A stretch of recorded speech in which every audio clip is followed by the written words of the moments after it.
Hello guys, welcome back to our channel. I hope எல்லாம் ஹெல்த்தியாக சந்தோஷமாக இருப்பீங்கன்னு நினைக்கிறேன். இன்றைக்கி விலாக் என்னென்னு பார்த்தீங்கன்னா மார்னிங் டு ஈவினிங் ரொட்டீன் தான். ஸோ வாங்க பார்க்கலாம். மார்னிங்கே காஃபி குடித்தாச்சு. சரி, ஓகே, சிம்பிளான பிரேக்ஃபாஸ்ட் தான் சொல்லிவிட்டு கொஞ்சம் லேட்டாக பண்ணிக்கலான்னு சொல்லிட்டு இருந்தோம். இப்போ 8 o'clock ஆகிடுச்சு. ஸோ இட்லி ஊற்றி வைக்கலான்னு சொல்லிவிட்டு ரெடி பண்ணிகிட்ருக்கோம். மாவு பார்த்திங்கன்னா நைட்டு தான் அரைச்சோம். ஸோ மறுநாள் இட்லி ஊற்றினா நல்லாயிருக்கும் இல்லையா, அதனால் இட்லி ஊற்றுறதுக்காக ரெடி பண்ணிகிட்ருக்கேன். ஃபஸ்ட்டு எண்ணெய் கொஞ்சமாக அந்த பிளேட்டில் ஊற்றிட்டு எல்லா இடமும் ஸ்ப்ரெட் பண்ணி வச்சுட்டு அப்புறமா மாவு ஊற்றி வேக வச்சுக்கலாம்.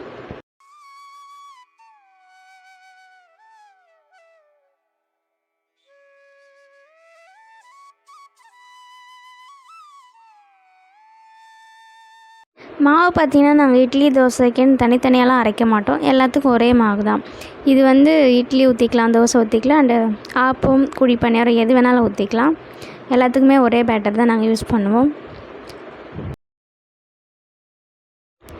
இட்லி பார்த்திங்கன்னா நல்லா சாஃப்டாக வரும். இந்த மாதிரி ரேஷியோவில் நீங்கள் அரைச்சிக்கிட்டிங்கன்னா இட்லி தோசை எல்லாமே நல்லாயிருக்கும்.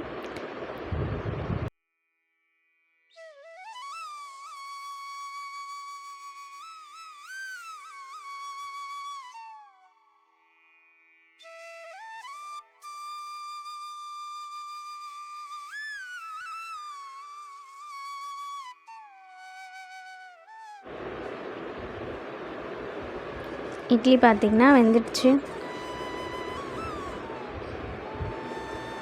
இப்போ தேங்காய் சட்னி அரைக்க ரெடி பண்ணிக்கலாம். அதுக்கு தேங்காய், பொட்டுக்கடலை, பச்சை மிளகாய் இதுதான் சேர்த்து அரைக்க போகிறோம். கொஞ்சமாக சால்ட்.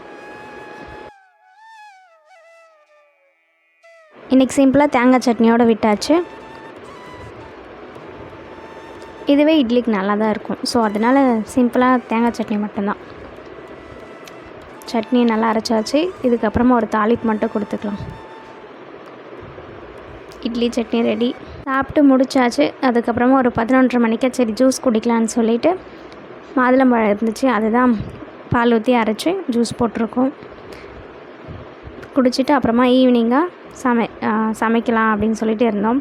அதுக்கு முன்னாடி பார்த்திங்கன்னா ஸ்நாக்ஸ் எதனா செய்யலான்னு சொல்லிவிட்டு எங்கள் மாமியார்கிட்ட தான் சொல்லியிருந்தோம். அவங்க எள்ளு உருண்டை செஞ்சாங்க. அது எப்படின்ட்டு இதில் ப்ராப்பராக காமிச்சிருக்கேன். உங்களுக்கு தேவைப்பட்டால் இந்த மாதிரி ட்ரை பண்ணி பாருங்கள். டேஸ்ட் நல்லா சூப்பராக இருக்கும்.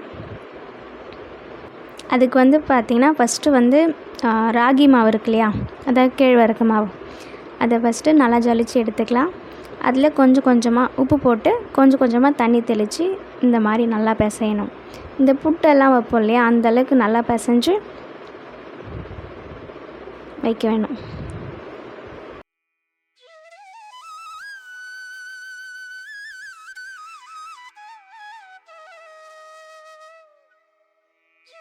இதுக்கிடையிலே பாப்பா பார்த்திங்கன்னா இந்த மாவு பிசைஞ்சாலே இந்த சப்பாத்திக்கு இந்த மாதிரி மாவு ஐட்டம் எது பண்ணுறோன்னா அப்படியே பாப்பா கேட்பா. சடனாக பிளேட்டில் யாரோடைய பிளேட்லேயுமே கை வச்சு எடுக்கிற பழக்கம் மட்டும் இல்லை அவளுக்கு. அது ஒரு நல்ல ஹேபிட்னு நான் நினைக்கிறேன். இந்த மாதிரி புட்டு பதத்துக்கு பிசைஞ்சிட்டு அப்புறமா ஒரு இட்லி டேக்ஸால் காட்டன் கிளாத்தில் தண்ணி நனைச்சிட்டு இந்த மாதிரி மாவு கொட்டி இந்த மாதிரி ஹோல்ஸ் போட்டுக்கிறாங்க. ஏன்னா அது காற்று உள்ளே போய்ட்டு நல்லா வேகுன்றதுனால ஹோல்ஸ் போட்டு இந்த மாதிரி துணி போட்டு மூடி வச்சுட்டு அப்புறமா இட்லி டெக்ஸாவை லாக் பண்ணிடுறாங்க. அதுக்கப்புறமா இதுக்கு பார்த்திங்கன்னா எள்ளு, வேர்க்கடலை இது ரெண்டுத்தையுமே வறுத்து தனித்தனியாக வச்சுருக்காங்க. அதுக்கப்புறமா இதை நல்லா புடச்சிட்டு பவுட்ரு பண்ணிக்கலாம். அந்த புட்டு வச்சோம் இல்லையா, அது நல்லா வெந்து வந்துடுச்சு. அது கூட சர்க்கரை ஆட் பண்ணியிருக்காங்க. நீங்கள் வெல்லம் வேணாலும் ஆட் பண்ணிக்கலாம். மோஸ்ட்லி வெல்லம் தான் ஆட் பண்ணுவாங்க. ஆனால் இது சர்க்கரை ஆட் பண்ணி சாப்பிட்டோம், நல்லா இருந்துச்சு டேஸ்ட்டு. இது பவுட்ரு என்னன்னு பார்த்தீங்கன்னா அந்த எள்ளும் அப்புறம் மல்லாட்டையும் அரைச்சோம் இல்லையா, அந்த பவுட்ரு தான். கொஞ்சம் கொஞ்சமாக போட்டு எல்லாத்தையும் நல்லா மிக்ஸ் பண்ணி விடணும். ஒன்றோட ஒன்று நல்லா மிக்ஸ் ஆகணும், அந்தளவுக்கு நல்லா மிக்ஸ் பண்ணி விடுங்க. பார்த்திங்களா, அவள் கேட்டு தான் வாங்குறான். அந்த பழக்கம் வந்து குழந்தைங்களுக்கு இருக்கிறது ரொம்ப நல்லது. யாருடைய பிளேட்லேயும் சடனாக போயிட்டு கை வைக்கக்கூடாது இல்லையா? ஒரு சிலருக்கு பிடிக்கும், ஒரு சிலருக்கு பிடிக்காது. ஸோ அந்த குழந்தைங்களுக்கு நம்ம தான் சொல்லி கொடுத்து வளர்க்கணும். அவள் வந்து நான் பக்கத்தில் இருந்தேன், அம்மா அம்மான்னு கேட்டு அப்புறமா சரி வாங்கிக்க அப்படின்னு சொன்னதுக்கப்புறம் தான் அங்கே போயிட்டு கையே நீட்டினான். அதுக்கப்புறம் தான் அவள் சாப்பிடவே ஆரம்பிச்சா. சின்ன குழந்தை தானேன்ட்டு நம்மளும் விட்டுடலாம். ஆனால் அது நாளப்போக்கில் அதுவே பழகிடும். ஸோ குழந்தைங்கள நல்லபடியாக வளர்க்குறது நம்ம கையில் தான் இருக்குது. ஸோ பார்த்துக்கலாம். இப்போ பார்த்திங்கன்னா இது ரெடி ஆகிடுச்சு.